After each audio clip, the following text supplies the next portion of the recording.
Well, good morning, everybody, and welcome into the Farzy show here at the Steven Singer Studios. My name is Marc Farzetta. We're going to be joined by Matt Breen, Inquirer.com, to talk about all things Phillies. And, hey, the Phillies won a road series for the first time in, 3 years, so that's cool. We'll talk about that. We got the NFL schedule that came out, and we got the Sixers taking on the Miami Heat going on tonight. So much to get to on the show. Ladies and gentlemen, for those of you that might not know this about my background, I spent 11 years working for Sunday Night Football and the production crew there. Worked on the replay team, worked with the graphics department, and was also a stage manager, as a matter of fact, for Football Night in America. I spent 11 seasons with the great people of Sunday Night Football. I am blown away that the Eagles do not have a Sunday night football game on the schedule. Let's take a gander at that schedule right now as it was released by the Philadelphia Eagles yesterday in this format. Of course, all NFL schedule is coming out. You see that they kick off the season September 12th. This is 17-game season. Don't forget that. They kick that season off on September 12th in Atlanta against the Falcons for a 1 o'clock kickoff. So you'll see Kyle Pitts. You'll see Devontae Smith, obviously. It'll be a good time had by all. They alternate home and away games there for the first 5 weeks of the season. They go down to Tampa to face, or rather they face Tampa Bay and Tom Brady in South Philadelphia before back-to-back road games against Vegas, Detroit, Vegas, baby. Vegas. All the people I know will be going out to that game, having themselves a grand old time. Then they're going to be hosting the Rams, the Matthew Stafford-led Rams in South Philadelphia before going to Denver, and then hosting the Saints, and then New York before their bye week in Week 14. And then they wrap up their season against what did you know? All divisional opponents, hosting Washington before hosting the Giants, before visiting Washington, and then hosting the Cowboys to round out the season. Back to my background. Here's why this is concerning that they don't have a game on Sunday Night Football, and quite frankly, only have 2 primetime games, Thursday night and then a Monday Night Football game. Here's what's so concerning about that. In talking and getting to know a lot of the people that make the decisions, or at least have heavy influence on making those decisions in the NFL as to when and who has a primetime game, here's what's so concerning about it. Those relationships and those decisions are made based on trust a lot of times. For instance, the reason the Eagles have had so many primetime games over the last 20 seasons is mostly because the networks trusted Andy Reid to put a team together that wouldn't get blown out for a national audience. It makes sense if you think about it. Chip Kelly, for instance, when he took over after Andy Reid was let go, there was a trust that people still wanted to see his offense, regardless of whether or not he passed or failed. People wanted to see that offense, which is why the Eagles still had a lot of primetime games in the first year of Chip Kelly. Now, they can always flex into a primetime game, of course, especially on Sunday Night Football. But the most egregious thing here is the fact that they don't have a Sunday Night Football game and they only have the 2 primetime games, because I know the reasoning behind it. The networks don't trust Nick Sirianni right now. They don't necessarily trust Jalen Hurts right now. They don't trust Howie Roseman to put a competitive team together, at least not this year. That's what it all means. That's why they don't have that many primetime games, is because the networks don't know what they have in Nick Sirianni's offense. They don't know what they have with Howie Roseman's roster right now. They don't know what they have in Jalen Hurts, the quarterback of this football team. Now, they could certainly get flexed in to other games later in the season. I believe it's after week 5 now that they could flex into a primetime game. I'm fine with where they're at right now. If I'm the network, I'm not looking at Nick Sirianni and being like, I got to get that guy's offense on primetime television. I'm not even looking at Jalen Hurts saying, I need to get that quarterback on primetime TV.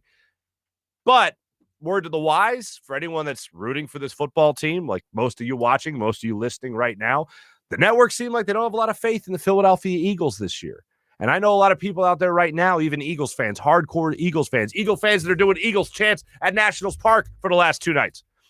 I know a lot of you are looking at it right now going, maybe they're a 9-8 team. Maybe they're a game over 500. Maybe that's the type of team we're looking at right now. Maybe this is a team that can only win 7, 8, 9 games this season. So I know a lot of you fine people don't have a lot of confidence in this Eagles team this year, because it all really does rely on, and this is even before the draft took place, this season, even more so than Nick Sirianni, relies on the starting quarterback of this football team, who right now, to use a phrase from Doug Peterson, right now, that's Jalen Hurts. And the big wigs in the networks aren't exactly looking at Jalen Hurts right now as the guy who will carry this team to be competitive throughout the season. Hopefully they're wrong. Hopefully we're all wrong. Hopefully Jalen Hurts is the guy that can carry this team for at least this football season, prove his worth to the Philadelphia Eagles, become not just Mr. Right now, but become Mr. Right and become the franchise quarterback of the Eagles for the foreseeable future. Hopefully that's what happens. But the first thing that jumped out to me about this Eagles schedule this year was the conversations I have had with people that make the decisions or have heavy influence on the primetime schedule. And the first thing I thought about was, wow, they don't trust this team. And if the networks aren't trusting this team, how much caution should we go into this season with about Nick Sirianni and about Jalen Hurts running this offense? And also, how much confidence should we have in a brand new coaching staff entirely? And also Howie Roseman, Jeffrey Lurie's squad going into the 2021 football season. Other than that, I mean, it's cool you're going to Vegas. It's cool that you got some other games on this schedule that you can always enjoy. Certainly going to Carolina always seems like a good time for a lot of Philadelphia Eagles fans. It's kind of hub to hub is what it is. It's American Airlines to American Airlines in Charlotte. So it's an easy flight to hop on. I've been to Carolina a bunch of times for Panthers-Eagles games.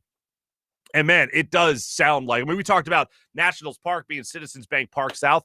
Definitely it sounds like, what is it, Bank of America Stadium, whatever it is down there in Carolina. It sounds like the Lincoln Financial Field South a lot of the time. So I look forward to that game, of course, and I know a lot of you guys are always traveling during the season anyway. You face Dallas early on in Dallas. And, by the way, more on Dak Prescott when it comes to making some money.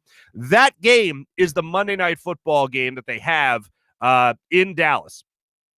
That's the primetime game that they have, the first primetime game they have, other than that Thursday night matchup against Tampa Bay Buccaneers, Tom Brady in South Philadelphia. But that game, that particular game, Monday Night Football, ESPN won a battle there. Talk about networks and trying to make decisions and influence. They won a battle there because that game was always on Sunday Night Football.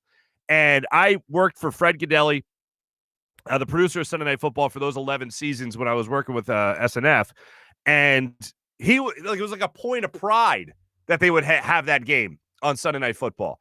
And to lose that game to Monday Night Football, I'm sure was not exactly something that Sunday Night Football is too crazy about. But that's a huge win for the Monday Night Football crowd to get that, for the crew rather, and ESPN to be able to get that game. That is a marquee game that Sunday Night Football always does, and I guess just missed out on it this time around. So it looks like a pretty easy schedule. It actually is ranked as the easiest schedule in the NFL. The Eagles have the easiest schedule in 2021 as compared to the 2020 season. So taking the records of the 2020 season, so taking the records of last year, the Eagles faced the easiest schedule in 2021. So Nick Sirianni, capitalize on that.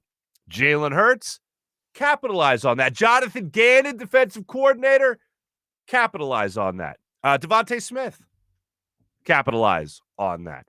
I'm looking forward, and as I know all of you are, to everything getting underway, and rookie camp's going to be starting up today, so I look forward to that. And I just mentioned Devontae Smith. Devontae Smith just continues to impress me. The more I hear from him, the more I'm impressed with him. And yesterday, he was asked during a Zoom press conference by the media about his background with Jalen Hurts and how excited he is to work with him again, and how yesterday he was asked about the relationship between the two and how that will help him during their NFL careers together. And you saw the story that came out last week. He was doing an interview, and he was asked about who's going to be the number one tandem, quarterback, wide receiver with this rookie class. What rookie wide receiver in this class will help their quarterback out the most? And he was basically like, yeah, it's me and Jalen Hurts. That's what it comes down to. But he also said that he's sure every other receiver is going to say their tandem with their quarterback is going to be the best matchup, because you got to be confident. You got to ooze confidence. You have to have confidence in yourself. And you got to be competitive at the same time. So everybody's going to have that same response. Yeah, but you know what? You said it. So kudos to you for saying it. He was asked further about the relationship they had in college and how that helps them now in the NFL. So here is DeVonta Smith speaking to the media yesterday about his relationship with Jalen Hurts and how that helps him at the NFL level now. It can only help so much. I mean, you have to continue that. So we have to continue building from that. I mean, just because we had the connection in college don't mean that it's the same now. I mean, we both grown as players. We both have things that we added to our game. So I mean, we have to build from that and get better now. I mean, I feel like whatever we did in college, it has nothing to do with now because things have changed over time. I know it's a beautiful story. This guy played with that guy in college and they have the experience together. I know that's nice. I know it's adorable. I know you can hold on to it and feel comfortable about it. But you know what I love even more? A wide receiver, a young wide receiver, a rookie wide receiver coming in with now a sophomore season quarterback who is going into his first season in the NFL as a starter, most likely. You know what I love even more? I love that it doesn't matter to them. I love that he wants to hit the reset button on it. I love that he's not going to hang his hat on, oh, yeah, we're already familiar, so that's one thing out of the way. No, it's not that at all. What it really is him saying, all right, well, guess what? That happened, and that's cool that we have that familiarity already. However, this is the NFL. I'm a much better player than the player that I was when Jalen Hurts was slinging the football for us when we were at Alabama. I'm a much better player now, these years later, now that I'm in the NFL. He's in the NFL. His game has changed. Once the NFL coaches has got his hands on him, like everything is different right now between these two players. And I love the fact that he wants to hit the reset button on that. Yeah, sure, take that experience because it can't hurt, as he said earlier in the press conference, but take that experience and now build on it. Use that as a nice little foundation, but now improve the foundation and continue to build on that as their careers grow. And hopefully we get the benefit of watching a Hurts to Smith connection starting as early as week 1 in Atlanta when they start out the season. So here's the thing. I know a lot of us are going to have to get used to that, the 17 games on the schedule, 18 weeks now. It was like trying to just even say 9 and 8 when I was starting out the show. It's just my brain is broken. So hopefully I can recover from that, and we all can as the season goes on. So that is the Eagles schedule once again. I'll put it up there for you one more time. Again, the bye week, week 14. And as I look at this, you know what I see? I see why not keep the math simple? 17-0, right? Yeah, I think that makes sense. 17-0. What I really am looking forward to is Tampa Bay.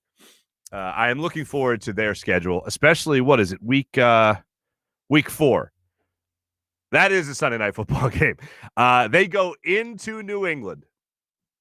I just know that they'll probably bring in extra cameras just to make sure that they catch every interaction between Tom Brady and Bill Belichick as that game goes on. And I wonder if Tom Brady will give Bill Belichick the Nick Foles treatment after the game, or if he'll actually go over and hug his former coach. I know we'll all be watching for that, so we'll see how that goes. Phillies win last night. They win a road series for the first time since September of 2019. So that's cool. Matt Breen will be along with us in just a second to give us even more on that. But I want to focus on something. In the 6th inning, Phillies were having some struggles, a lot of struggles, as a matter of fact. And wouldn't you know it, the Nationals decided to make fun of the Phillies when there was a ball hit to right center field between Odubel Herrera and Bryce Harper. I believe this should have been Bryce Harper's ball. Now, the center fielder is supposed to mow anybody down that gets in their way and trying to get to a ball. But this ball is hit to right center field. Odubel Herrera is shaded to left big time, and he's got to sprint over to try to get even close to making a play here. To me, this looked like a ball Bryce Harper lost in a stadium where he's played a lot of games in, and he lost this ball. So I put this more on Bryce Harper than anybody. But the Washington Nationals decided to have some fun with this, and they actually put up Philly special. All right? And here's them colliding in the 6th inning. You see that happen. A run scores from first base. Phillies end up going down 2-1 in the 6th inning there. Zach Wheeler was on the hill for the Phillies and pitching pretty damn well, I might say. So that was awful. Odubel Herrera I don't think he had to make up for the play, but he would make up for it in the 9th inning when he belted a home run to center field, just absolutely crushed it. And I know a lot of people made a big to-do about the bat flip that he had during the home run. Odubel Herrera bat flips on pop-ups to the pitcher. Like, I don't even consider it a bat flip anymore. I just consider it Odubel Herrera trying to get rid of the bat as fast as humanly possible, and he's done that for a long time. So it looks like a bat flip. People call it a bat flip. So anyway, He belts that ball to center field off Brad Hand and just crushed it. Tie game, going to extras. The Phillies were able to get a little bit of a rally going for themselves. They ended up putting up, 3 runs in extra innings. So that was great to see them do that. They get the win. Hector Neris was able to close it out for him and did a fine job doing that as well. So the Phillies actually looked good later in that game. They came up with some clutch hits. No better example than Odubel Herrera's game-tying home run. Rhys Hoskins plating what would be the game-winning run. Bryce Harper contributing to that as well. Andrew Knapp continues to rake for this team, ladies and gentlemen. JT Realmuto, I don't know if you'll get him back today or not. It's going to be another short bench because Didi Gregorius went out yesterday. Like I said, we'll get more on this from Matt Breen. But you have Andrew Knapp out there filling in for JT Realmuto, doing a fantastic job in limited plate appearances, especially the game 2 days ago where he came up to the plate in a pinch hit appearance and was able to help the team get the victory. I love what I'm seeing from the Phillies right now. They're doing exactly what they're supposed to be doing against a lesser team. John Lester really was confusing Alec Boehm yesterday, so that wasn't really good for Boehm. But overall, the bats were silent until later in this game when they needed to wake up, and they woke up against this Nationals bullpen. What did I say going into this series? Make sure you at least take 2 or 3 from the Nationals. 1 o'clock start time today. Zach Eflin will be on the bump for the Phillies, and hopefully they'll be able to complete the sweep. Phillies right now, they have won 7 of their last 9 going back to that series, the sweep they had in the 4-game set against the Brewers. So this is great to see. Phillies 1 game out of first place in the NL East right now, despite being the first team in the NL East to 20 wins on the year. Mets are in first place despite their unfortunate start to the season that was delayed because of the COVID situation against the Nationals in the first series, the opening series of the season. So Phillies, please get that sweep today. Why not have 2 brooms in 3 series, and we can all celebrate that and have some fun. Zach Eflin will hopefully help them to that cause later today. Tonight, the 76ers are in action, and they're in action against a team called the Miami Heat. Now, John Clark, NBC Sports Philadelphia, friend of the show, put out a report yesterday citing a source that Joel Embiid was not with the team. So it looks like yet another game the Sixers are going to have to go into without Joel Embiid part of it. Sixers get a win. They're the number 1 team in the Eastern Conference. We know that's all she wrote. You can chalk it up as they're the number 1 seed going into the playoffs, and they can relax, most of them at least, probably the last 2 games against the Magic. But Joel Embiid most likely not playing against the Heat tonight, as John Clark said. He didn't make the trip to Miami. 7:30 tip-off tonight. Here's the issue. The Miami Heat are one of the hottest teams in the NBA right now. And they're trying to re-solidify themselves as a contender. Now, last year, they made it to the finals. They lost to Danny Green and Dwight Howard of the LA Lakers in the finals last year. But they're a smoking hot team right now. They've won 10 of 13, and they are brimming with confidence after back-to-back wins against the Boston Celtics, even though, more on the Boston Celtics coming up in the morning rush, the Boston Celtics really haven't been getting it done at all most recently. And, of course, Jaylen Brown, in the midst of that 2-game set against the Heat, ended up going down for the rest of the season. But the Heat, regardless, are just playing good basketball, fundamentally sound basketball. They are playing probably the best they have all season long. And I know a lot of people have kind of brushed the Heat aside. But here's what I'm not forgetting. Jimmy Butler likes to come alive against the 76ers. That's what he's really shown over the last 2 seasons. So that's the one player I look at that I know doesn't really carry that perennial all-star moniker with him, doesn't really carry that perennial leading scorer moniker with him, but we know how competitive he is. And against a team like the Sixers, we know he'll step that up a little bit, especially when they're pushing for even a better playoff spot for themselves, or at least continue to play that high level that they've been playing at for the last month of the season. Jimmy Butler will have a little something special for the Sixers tonight, most likely. And this is a game tonight that you can't accept anything other than Ben Simmons' best. I think Tobias Harris will get his 25 points tonight. I think you're going to have guys come in with Seth Curry and Danny Green and knock down some outside shots for you. But Ben Simmons needs to be the difference maker tonight, not just defensively, not just as a facilitator, but as a scorer. When you lose a 30-point per game scorer in Joel Embiid, you kind of like your other marquee player to step up, and that's Ben Simmons. You'd like your other all-star to step up, and that's Ben Simmons as a scorer.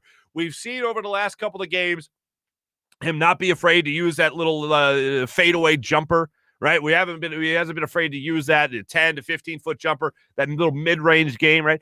I'd like to see a little bit more of that. But even more so than that, I want to see the aggressive Ben Simmons attacking the rim, getting N1s, going to the line, hitting foul shots. I feel like that Ben Simmons that we saw in February, the guy that was what 73% from the foul line, the guy that was scoring like 20 points a game, the guy that still gave you the great facilitator role and defensive role, was all brought together with a good offensive output. I'd like to see that version of Ben Simmons again tonight because I think the Sixers are actually going to need that version of Ben Simmons to go up against the Heat tonight. Bam Adebayo will be waiting for him there in the post if that's where they match up against him. It's going to be wild to see how all this goes down tonight. But Ben Simmons is the guy I'm going to be focusing on the most from a scoring standpoint because that's ultimately what the Sixers are going to need when Joel Embiid is not in the lineup tonight, most likely. 7:30 tip-off against the Miami Heat in Miami. We're going to get more on the Philadelphia Phillies coming up in just a second when Matt Breen from the Inquirer joins us, including what's going to happen with Didi Gregorius, what's going to happen with JT Realmuto. I also, it's not in this conversation as Matt and I talked after the game last night.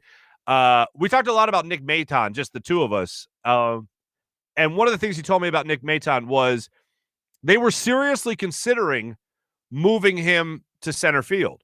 And they even used him in left field, I believe, or excuse me, right field during spring training.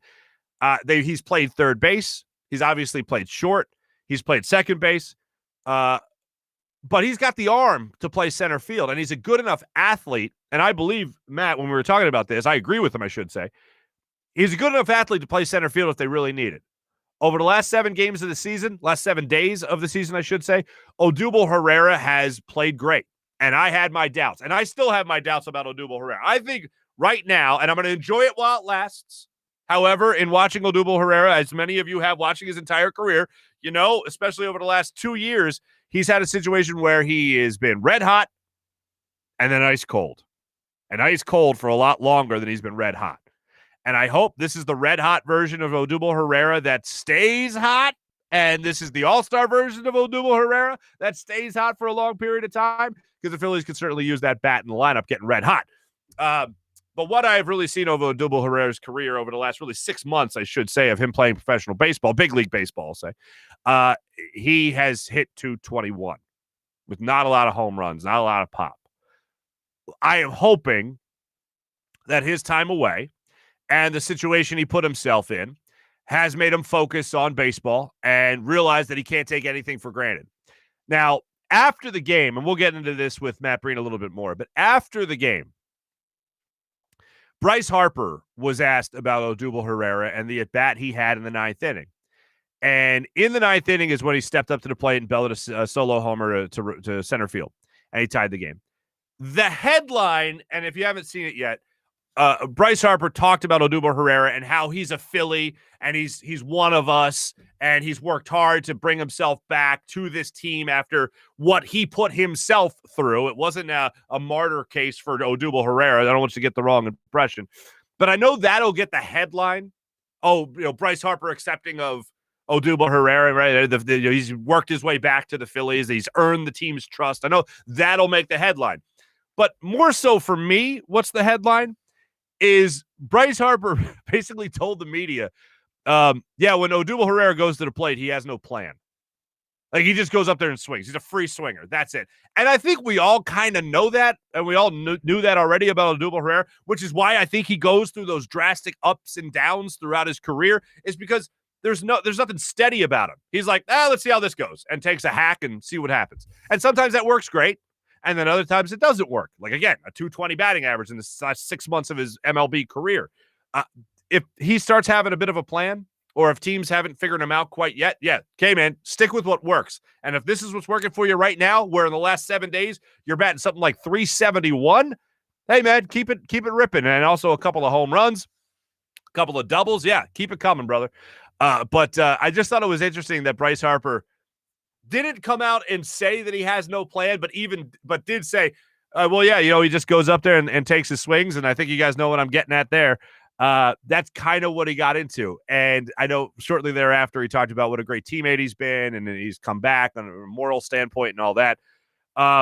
But I just thought that was an interesting thing for Bryce Harper after the game. All right, coming up in a second, we're going to talk to Matt Breen of Inquirer.com, Phillies beat writer, get all the latest on the Phils. We're going to revisit some of the stuff on the schedule, look around the NFL in our Morning Rush segment today. Also, in our Morning Rush, guess what we're going to have for you?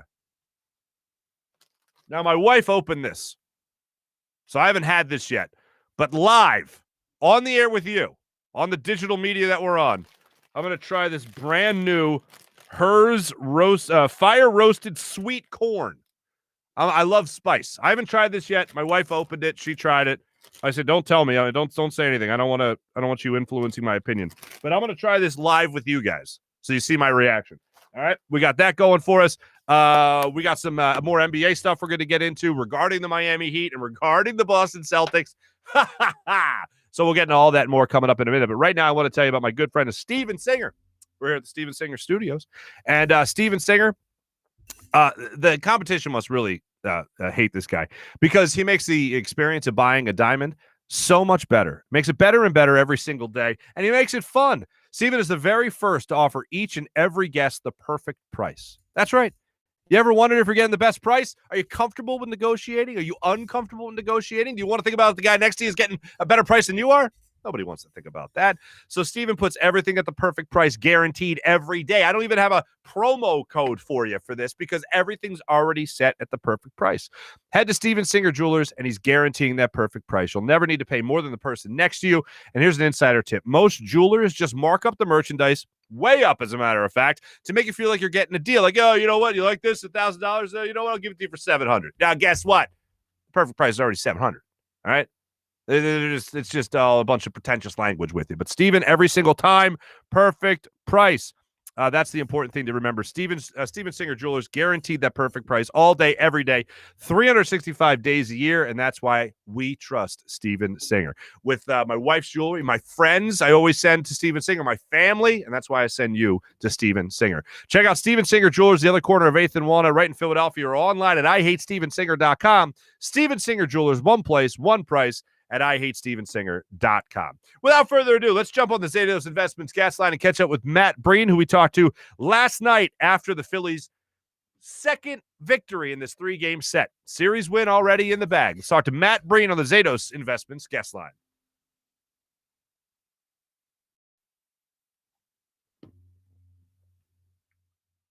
Zatos Investments guest line from Inquirer.com. Phillies beat writer Matt Breen joins the show. Matt, welcome back, brother. Thanks a lot for having me on, Marc. It's my pleasure. Of course, man. Of course. Now, first thing I got to ask you is, what's with this scooter thing? I know it's a nice Phillies win. We'll get to that good stuff. But when did this whole scooter thing start? Because I really recall seeing it for the first time tonight, as a matter of fact. Yeah, I first saw it after the fourth game of the Milwaukee series when they swept them. Connor Brogdon wrote it in from the bullpen at Citizens Bank Park. And I guess it's one of those things that if a team's good, it's funny and it'll catch on. So if the Phillies keep winning like they did tonight, it'll be, one of those things people want to know about, want to talk about. So stay tuned. Maybe we'll get to the bottom of the scooter thing. Yeah, hopefully it'll just stick around and, it'll be around for a long time because, again, like you said, they'll be winning. It was a great Phillies win. They went into the ninth inning. They were down a run. Odubel Herrera has been on fire. Now, I am just talking about Odubel Herrera, the baseball player. I am a doubter. He's a guy that came into this season batting .221 in his last 6 months as a big league baseball player. So I know a lot of the off the field stuff distracted from that. And people said, oh, no, he's definitely better than Mickey Moniak. He's definitely better than any other option they could have there in center field. I wasn't so sold on that. The last week, he has been hitting about .372 with a couple of home runs and extended the game into extra innings, more or less, or at least made the Nationals bat in the ninth. What are you making of Odubel Herrera's recent surge, offensively speaking, as a Phillies center fielder? Yeah, the recent surge, like if you want to talk about the last week and what he's done in the last week, he's having a lot of success. And it makes sense that if a guy needed time to find that success, to find that groove at the plate, because let's face it, he had not seen major league pitching or really any pitching at all for almost 2 years. So naturally, he's not going to come into the majors and just start hitting again. He needed time to find that groove. But like you said, you want to be a doubter, and that's fair too, because before Herrera was suspended, before he was arrested, he was taken out of the starting lineup. Like, you know, he was not an all-star when he got suspended. He was an all-star 2 years before he was suspended. So the last time we saw Odubel Herrera on the field, he wasn't good anyway. But so, you know, it's not like the Phillies had this all-star waiting in the wings. They had a guy that lost his starting spot with Gabe Kapler was the manager. So, but they ran out of options this year. We've seen what they've thrown out in center field. So they had to give him a shot. And right now, he's the first guy all season that's taken control of that job. And he looks good right now. So you just want to let it play out. It's been a week of success. It was a great at-bat tonight against Brad Hand, a guy who does not give up home runs, really tough left-handed pitcher, probably one of the best closers in baseball. To homer off of him on the road is, you know, that's a great at-bat for a guy, especially Odubel Herrera, and we'll see where it goes from there. Real quick, what did you make of the right center field play between him and Bryce Harper? Was it a ball Harper should have gotten to, a ball Herrera should have gotten to? What do you make of that in the 6th inning? Yeah, I mean, somebody has to get there, and naturally, it's the center fielder's job to take control of the play. He has control of any ball hitting the outfield, but it was really hit, you know, almost to Bryce Harper. He was under it. He has to catch it. They both owned up to it, said it was a miscommunication. It won't happen again. And they're lucky that Herrera did come through with the home run in the 9th. And Harper also redeemed himself in the 10th with a single to start that inning. But that play is almost going to be forgotten about now because the Phillies won. They're both off the hook. But if they weren't, you know, that's a huge play that we'd be dissecting for, you know, the next 24, 48 hours, you know, as long as it takes to, because that would have been, you know, yet another road loss for this team and another, you know, really poor defensive play. Mm-hmm. I know the headlines, most of them surrounding Bryce Harper after the game, and his comments will be surrounding Odubel Herrera, the teammate, and Harper saying he's a Philly and we got his back and all that stuff. But really what stuck out to me when Bryce Harper was asked about Odubel Herrera's at bat in the 9th inning, he more or less said that Herrera goes up there and just swings. Like there's no game plan. There might not even be a scouting report. He just goes up there and says, let me make contact. Is that kind of the vibe you got from Bryce Harper and what he was saying about Herrera post game? Yeah. And it's also funny that, so Harper talked and then Herrera talked, and Herrera said about that at bat, I just went up ready to hit, see ball, hit ball. And it's like, that's what Bryce Harper just said, you know, before that. And we're all kind of laughing. Like, I can't believe he would say that about him. But then like Herrera said it about himself too. So we've all seen like, you know, you've seen this, that's how you would describe Odubel Herrera, you know, that he just goes up there and hits. And that's how he was successful. That's how he was an all-star at one time, by just, you know, having this free approach at the plate, and has great bat to ball skills and, you know, a great eye. And it's like a natural, you know, he's a natural talent up there. And it was just funny to hear Harper say that too, that's what he does. He's like, you know, you guys know what I'm saying without me saying it, but he just goes up there and swings. And then Odubel, you know, backs him up and says, yeah, that's what I was doing. He's got me pretty pegged. Yeah, exactly. I want to ask you about 2 injury news. One, Didi Gregorius leaving the game tonight. Nick Maton gets some more reps tonight because of it. JT Realmuto. Joe Girardi wasn't so sure post game about what the status for him was going to be for today's game on this Thursday.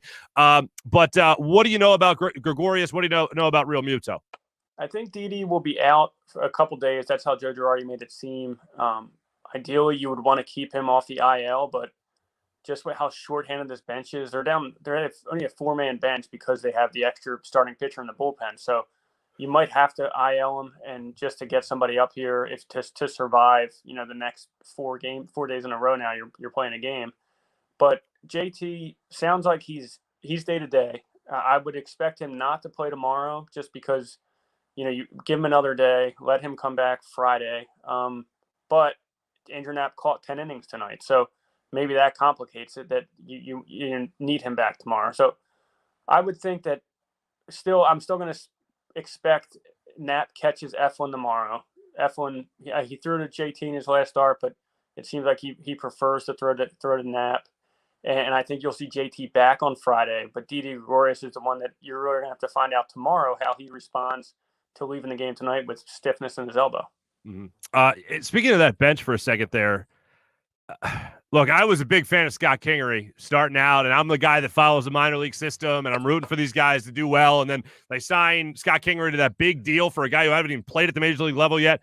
And it's bad right now. And I know it's more of a necessity because you just need a bat, but is there nobody else that you've been calling up? Is there a roster move that's going to be called up on? Is somebody going to be coming up from the minors in the event that Didi Gregorius can't play and JT Realmuto can't play tomorrow?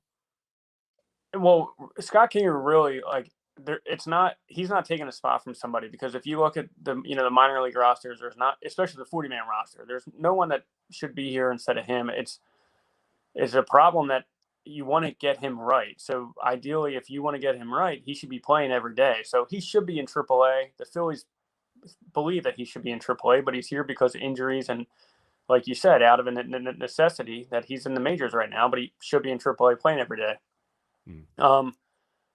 Nick Maton was a guy that almost made the roster out of spring training, and now he's probably going to play. He's ahead of Scott Kingery on the depth chart if they need a shortstop or a second baseman. So he'll be playing every day if Gregorius is out. And I think you just play it by ear there. There's not – at AAA, there's not a ton of bats waiting. There's Travis Jankowski's a center fielder, but he was like the next man up if Herrera stumbled. So that – his path to the majors is blocked right now. But most of their prospect hitting-wise are down in, A and AA, not really in AAA yet. What are we making of Alec Boehm right now? A couple of strikeouts tonight, a lot of issues he had. So what do you make of him going on right now? Does he need more of a break? What's going on with Alec Boehm? Yeah, a lot of strikeouts. Does not look like the guy that, didn't look like a rookie last year. Now all of a sudden he looks like that rookie. And maybe that's, he played a half of a 60-game season last year. Now these other teams have the book on him. They're able to, make adjustments to him. So now it's the game of adjustments that he has to make adjustments to how he's being pitched. And I think you're going to have to let this play out a little bit. It's been 6 weeks into the season, right? So, how does Alec Boehm look in a month from now? Did he figure it out? This is a big test for him. It's his second season in the majors. A lot of people talk about like sophomore slump or whatever, but it's a sophomore slump because teams are prepared for you. Teams have a way to approach you. So now how do you make that approach? And that's all about being, in the major leagues. And I think we're going to see how Alec Boehm responds to that. He's been a great hitter from college to the minors to last year. I don't think, he's broken. I think Alec Boehm responds to this, and, the second half of the season, not that it's going to take that long, but I think that's, this storyline's a lot different come then. Yeah, speaking of storylines, one of the most, repetitious ones, and not because it's a storyline. It's not even a storyline as much as it is historic. The Phillies hadn't won a road series since 2019. They come out here against the Nationals, and they're finally able to win that road series in D.C. They'll go for the sweep Thursday, obviously. Do you ever get tired of asking the same question when it comes to not being able to win on the road? I know Joe Girardi mentioned it, Bryce Harper mentioned it, and I think Zach Wheeler mentioned it after the game as well. I was like, oh, wow, didn't realize that, but you guys keep reminding me. Like, it was that type of thing. So finally they get that monkey off their back. Yeah, it's like you can't explain it. I don't think there's a reason why they don't win on the road, but everybody wants to find that reason. And last year you could, I think Girardi might have mentioned that it was, not the reason, but maybe part of it was because of the COVID restrictions and that, you're in your hotel room all day, you can't leave, you're wearing it's just like how different it is to be on the road and the home during COVID, but they weren't the only team that had to travel during the pandemic. So I don't know if how much that played into it. I just think it was just the way it happened. They last year, they did not have success on the road. And this year they started off really poor on the road. They also played a lot of tough teams on the road. They went to New York, they went to Atlanta, they're in DC right now. So I just think that's the way it happened. I don't know if there was like a thing to point to, because they were really good at home, especially, going back to 18 and 19, they were bad on the road too, but they were good at home. I just think it's like, there's no, this is why, the Phillies, are poor on the road. It just happened. And now you hope that, because if you want to make the playoffs, you have to be good at home on the road. So now you hope that they kind of can figure that out and put that behind them as well. Certainly. I want to talk about something. This name, I feel like, comes up in trade speculation, at least the last 3 years. I feel like it's that time of year again when we talk about Chris Bryant and whether or not the Cubs are going to be moving on from Chris Bryant. He got a pinch hit at bat last night and really hasn't played much in the last 2 games. What do you make of all this? And is there any chance that the Phillies are at least kicking the tires right now on Chris Bryant? I think it's a little too early to kick the tires. And I wrote about this week, which I'm thankfully I did because he got hit in the hand yesterday. So he left the game with a hand injury, and I'm like, wow, that story would have been dead if I didn't write that 2 days ago. So I'm glad I got that out. But it seems like he is fine, just a contusion. I'm sure they'll be careful with him since he is obviously not only is he the best hitter in baseball in the National League right now, but he's also a huge trade chip for them right now. And I think the Cubs are around 500. They weren't expecting to win this season. They're in the start of a really significant rebuild, just like they went, 5-6 years ago to win a World Series. They had a significant rebuild before that. They're doing it again. Chris Bryant, last year of his contract, he's going to get traded. It's going to happen. Usually these trades happen in July at the trade deadline. These teams, when they have these guys, they want to wait to get the best offer. They want to get all the teams that want to get involved into it. You're not going to trade them away in May or June when you can wait till July and get the best offer for you. And the Phillies have a need in center field. I know we talked about Odubel, but I don't know if Odubel's the answer, especially he's not Chris Bryant. And Chris Bryant is a third baseman who's playing center field right now. Looks pretty good playing center field. Grew up with Bryce Harper, so you got that narrative to it. But to me, the most important thing is that Phillies have Dave Dombrowski. And Dave Dombrowski, in the course of his career, every stop he's went, he knew when it was time to push in, push the chips in and go all in, and to make that move, to make that Chris Bryant trade. He did it in Boston. He did it in Miami. In Florida. He's done it in Detroit. He did it in Montreal even. He traded Randy Johnson away. But this is the mindset that you need to be a successful baseball executive. He traded Randy Johnson away from Montreal after 10 major league starts. Awful trade, right? You traded away a Hall of Famer. He said, no, the guy we got back was the best pitcher in baseball that year and helped us. So we had an owner that wanted to win right now. So yeah, that's the mindset you need. That it's like being a closer where you might make a deal, but you're not going to be afraid to make the next one. And I think that's what Dave Dombrowski has. He's not afraid to trade prospects. He knows, just like Ruben Amaro did, he knew how to trade the right prospects, to trade the prospects that aren't going to come back to bite you, which, if you look at those Phillies trades, not a lot of those trades came back to bite them. And I think that's what the Phillies have in Dave Dombrowski. I'm not saying they're going to trade for Chris Bryant, but it just seems like it's in play, at least, that they're going to, if Chris Bryant's on the market like I expect him to be this summer, the Phillies are going to be in one of those teams that are at least in talks, I would assume, for him. All right, so you mentioned the chips, to push all the chips in the middle of the table. The question for me is then, what chips do the Phillies have right now? Because we just talked about Scott Kingery being here out of necessity, nobody else banging down the door to get to the major league level. So what do you think the Phillies have that would be on the table in form of those chips? So Chris Bryant, like you said, is on the market every year. He was on the market last spring training, but that's when he had 2 years left of control. So the price for him was expensive. Now the price comes down because you're going to get him really for July, August, September, 3 months. So the price is still going to be expensive because he's still Chris Bryant, but it's not going to be what it was a year and a half ago.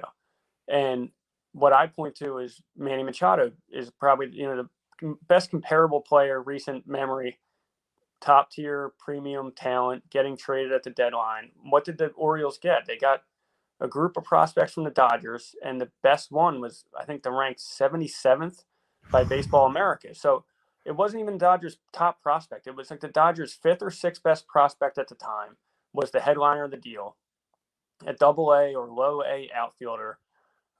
That's like you don't teams like people are emailing me like, you can't trade away the prospects for Chris Bryant. It's like, they're not going to trade the farm. Like, that's not what it's going to cost. It's going to cost a significant prospect. It's going to be someone we know. Bryson Stott? I don't even know. I don't even want to throw and hype it, but it's not going to be Mick Abel, Bryson Stott, and Rojas and three guys where it's like, oh my God, we gave up the farm for a rental. It's like, no, like the Phillies could have got Manny Machado 2 years ago by not giving up the farm, by giving up the equivalent to what the Dodgers gave up, and maybe they made the playoffs that year. And is that worth it? I think it is, because I think you have to have one eye on the future, but you also have to live in the present. And you have to eventually – everyone's like, you got to save for the future. It's like, well, eventually you have to make the playoffs. I'm not saying you're going to sell 2022 away to win in 2021, but you have to find a way to win in 2021 and also win in 2022 and 23. And if that's getting Chris Bryant, but also giving up one of your top 6 prospects, I think that would be worth it. Matt Breen, Inquirer.com. Last thing for you here. With Phillies right now are a game out of first place. They just got their 20th win of the season against the Nationals. Hopefully they get the sweep later on Thursday here, Thursday afternoon. Have the Phillies done better than you've expected so far, right around the same, or have they not done as well? Right around the same, but I was thinking about this earlier today. It's like, I don't know what to think of this team. It's so hard to get a pulse on them. They're in first place right now, right? But yeah, I think they're a game behind the Mets. Okay, but it just doesn't feel like it at times. It's just been such a weird up and down season where I think we've seen their worst. We've seen the bullpen be really bad. We've seen the back end of the rotation be really bad, and we've seen the lineup not hit at times throughout the season. Those 3 things have happened, but I don't think we've seen the Phillies at their best yet. And if you can be a game out of first place and we haven't seen you at your best, then maybe it is fair to start thinking that this is a team that can exceed at least the expectations that I had going in the season, that they were, a third place 500 team, that maybe they are better than that because, like I said, they're still winning. Yet I don't think we've seen their best baseball yet. Easy enough. Matt Breen, read his stuff. Check him out. Follow him on Twitter, obviously. Matt Breen, Inquirer.com, Phillies beat writer right there. Matt, thanks so much for coming on with us. We appreciate it. As always, we'll catch up with you again later down the season. Thanks for having me on, Mark. I appreciate it. Absolutely. Matt Breen joining us on the Zatos Investments guest line. Always a pleasure catching up with Matt Breen, Inquirer.com. Make sure you check him out. Make sure you follow him on Twitter as well. Always good talking baseball. Like I said, Nick Maton is a guy that can play center if it comes down to it, but right now nobody's really thinking about that because it's Odubel Herrera tearing it up. But in the event somebody does go down in the outfield, I think you got to do whatever you can to keep his bat in the order. And here's the other thing. With Alec Boehm struggling the way that he's been as of late, man, maybe Nick Maton has moved over to third base to get some reps at that position for the Phils. So we'll see how all this plays out, obviously. But Phillies go for the sweep today. Zach Eflin helping them with that cause, hopefully, today. He'll be starting pitching today for the Phillies. Thanks again to Matt Breen. Wow. I really can't wait to get to the comments. Y'all's people are on fire today. Yet again, I might add. Man, Mike Sealski. Lightning rod for you people. Lightning rod. We'll get to you guys in just a second. Right now, I do want to tell you about some other great sponsors of this program, like DraftKings. DraftKings is fantastic. Also, I do want to tell you about our friends over at Philadelphia Sports Nation, a local Philadelphia sports site covering your favorite teams from across blogs and social media. PHLSportsNation.com. Philadelphia Sports Nation, enhancing your Philadelphia sports fan experience. Big names with DraftKings, ladies and gentlemen, for UFC 262. You got to check it out with DraftKings. Nate Diaz, as well as Michael Chandler, they're out duking it out, fighting it out in the octagon, as they say. There's no shortage of action right there. DraftKings Sportsbook, the official sports betting partner, that is, of UFC, as the heavyweight are going at it. They're offering great things going on right now this weekend in the fight. Well, how about like 100-1 odds, for instance? One fighter will be walking away with the belt, and you'll be walking away with cash. That sounds good, doesn't it? Just pick the main event fighter you think will win, and DraftKings Sportsbook will give you 100-1 odds on that fighter. That's right. Just bet $1 on select fighters, and you'll win $100 on a $1 bet. No better way to put your MMA knowledge to the test than to put your money where your mouth is with DraftKings Sportsbook. Don't worry, if MMA isn't for you, DraftKings Sportsbook offers great odds and promotions, basketball, hockey, so much more. DraftKings safe, secure, reliable, so you can deposit and withdraw your funds at your convenience. Download the top-rated DraftKings Sportsbook app now and use promo code Farzy. That's promo code Farzy to turn $1 into $100 when you bet on a main card fighter to win. Place your bet and watch the fists fly this weekend. That's promo code Farzy to turn $1 into $100 on select main card fighters. For a limited time, only at DraftKings Sportsbook. Must be 21 or older. Present in Pennsylvania. New customers only. Restrictions apply. In partnership with Meadows Racetrack and Casino. See DraftKings.com/sportsbook for details. Gambling problem?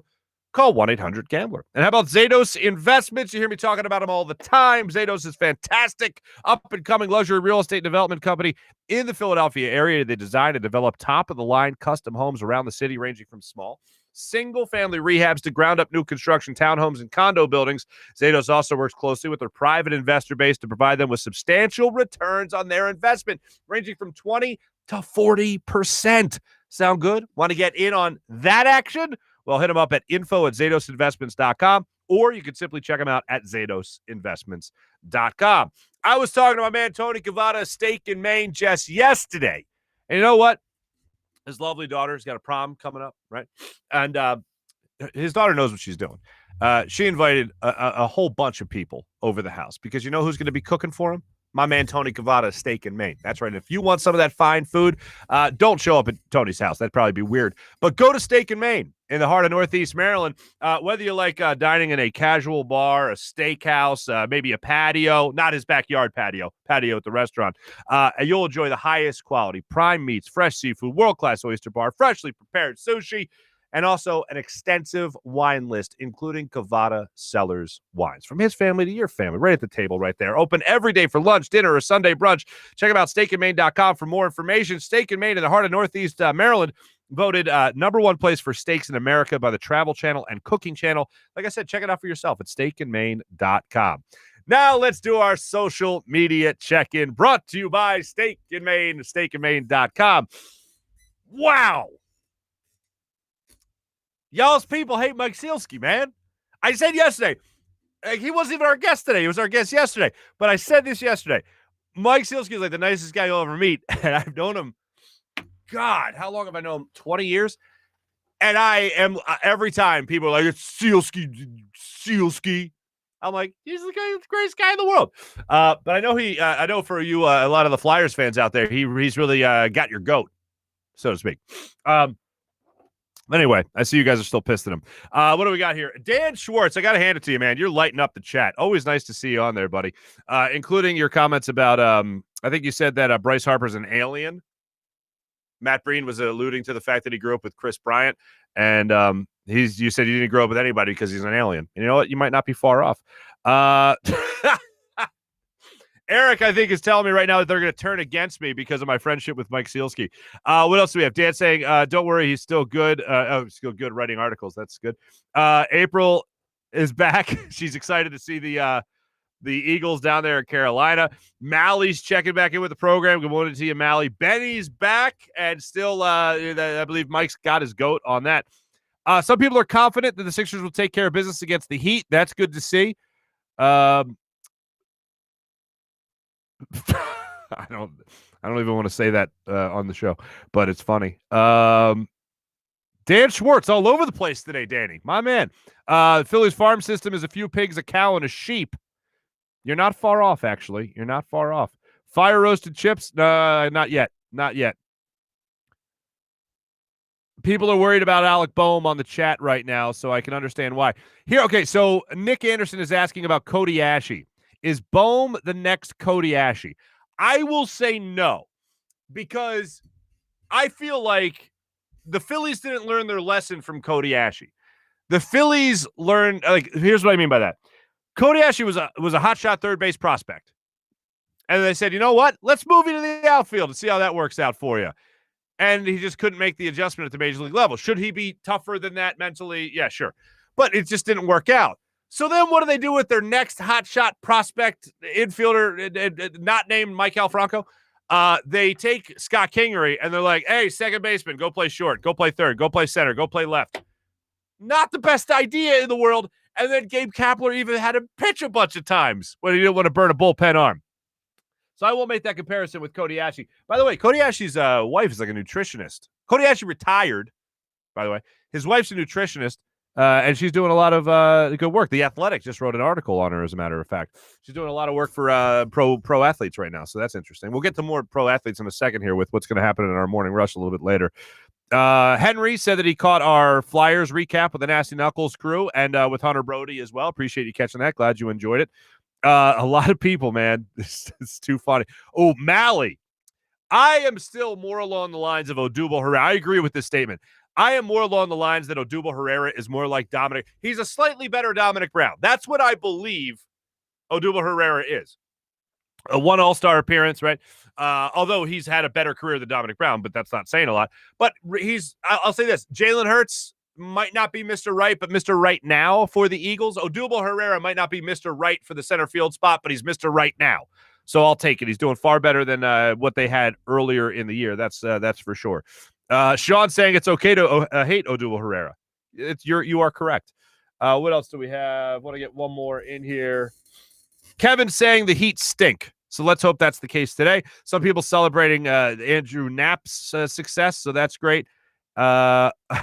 Luigi's back saying he heard a lot of talk about a hot weather girl on the podcast yesterday, so needed to come to check it out here.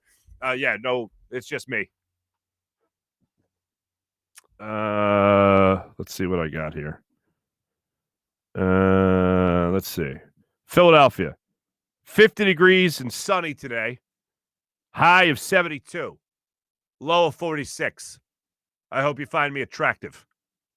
I don't know. Anyway, so that's what I got for you. That was our social media check-in brought to you by Steak and Maine at steakandmaine.com. Thanks for checking in, everybody. Appreciate you. Now, how about our morning rush brought to you by Sky Motorcars and SkyMotorcars.com. I've been waiting the whole show for this. The Boston Celtics lost to the Cleveland Cavaliers. Enjoy your day, folks. The Boston Celtics lost to the Cleveland Cavaliers. Now, here's what's so damn enjoyable about that. The Celtics were winning, and then they weren't because, of all people, Kevin Love started knocking down threes left and right. I think he had 30 points in the game last night. Started knocking down threes like you wouldn't believe it. They ended up blowing the Celtics out of the water, so Celtics suck at basketball, and that's always fun. Nets beat the Spurs. Sixers a game and a half up on the Nets. In the Eastern Conference. Hopefully they beat the Nets, or excuse me, the Heat tonight, the Sixers, that is, and hopefully they take care of business there. I got to get to this. I saw this yesterday, and shout out to Lad Bible. There's Bro Bible in the States, and then over across the pond, they have Lad Bible.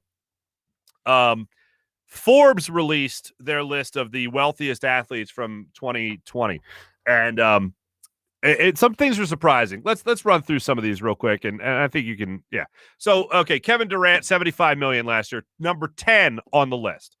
Tom Brady, American football, $76 million. All right, this guy, Formula $82 million, good for him. Roger Federer, tennis, $90 million, good for him. Neymar, I heard of him, football, $95 million. LeBron James, only 5 on this list, 96.5. Dak is over him, 107. Played, 2 games last year? Cristiano Ronaldo's on there. He plays regular football. His Lad Bible, Lionel Messi, $130 million. Conor McGregor was the top one at $180 million. But Dak Prescott, more than Tom Brady, more than LeBron James. Dak Prescott, ladies and gentlemen. He played like 3 games. Anyway, Eagles will see him. What was it, week 3? Yeah, I believe it's week 3. Let me get that back up here for the schedule. Yeah, week 3. Cool. Hey, did I mention the Celtics lost because they suck at basketball? That happened. As promised, first official on-camera review of hers. I do love to snack. I have to fight my urges to snack. Now, one of the great things about popcorn as a snack, it's like healthier than chips and stuff. Let's see how this goes. So there's like a picture of like street corn kind of deal on it, and I love street corn. This is fire-roasted sweet corn, fiery hot flavored popcorn. That's first off, let's just try to get some of the goods. Can you see some of this? Are you seeing this? Can you see how like red? Oh, let me see if I can get this for the camera here. Can you see that, John? Can you see them Johns right there? How red that is? Men's and men's a little bit. Okay. All right, here we go. Handful. Oh, I don't want to waste anything. Let me pick that up off the desk. Here we go.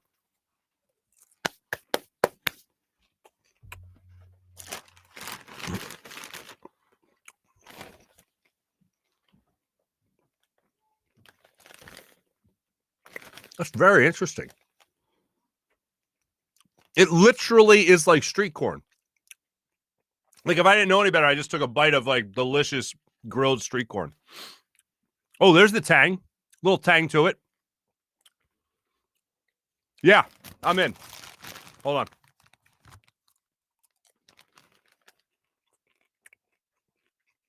Buy this. That is delicious.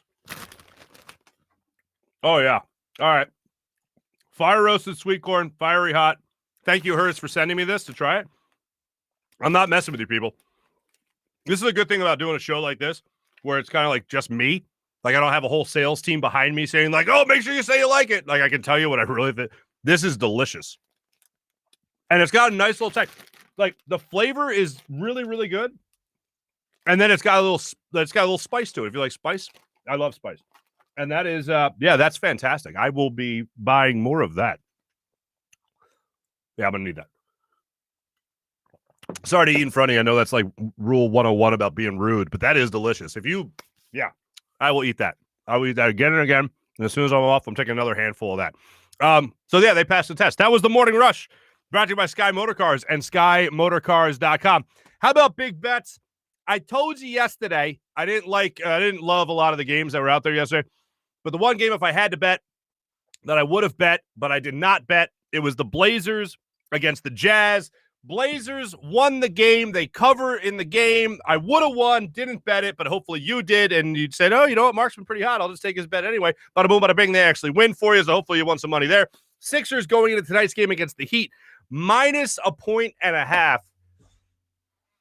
I hate to bet against the Sixers, but if I'm betting the game tonight, I'm betting against the Sixers. I'm betting the Heat to win that game. But 1.5 is like a pick 'em more or less, so that's where I would. That's what I'd look at it right there.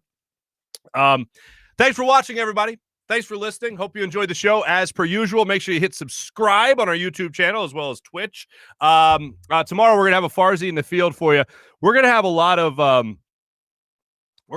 fun with Farzy in the field. So you know that there's a lot of people have been making fun of the Philadelphia accent, most notably the Delco accent, right? I'm gonna go out into the field today, and I'm gonna talk to people in Philly about making fun of other accents, and I'm gonna see how good Philadelphia is at doing accents for other people. New York, Boston people, California people, Midwest people, hell, London, England, maybe even Australia. Maybe we'll do that. And we'll see how people are making fun of the way we talk.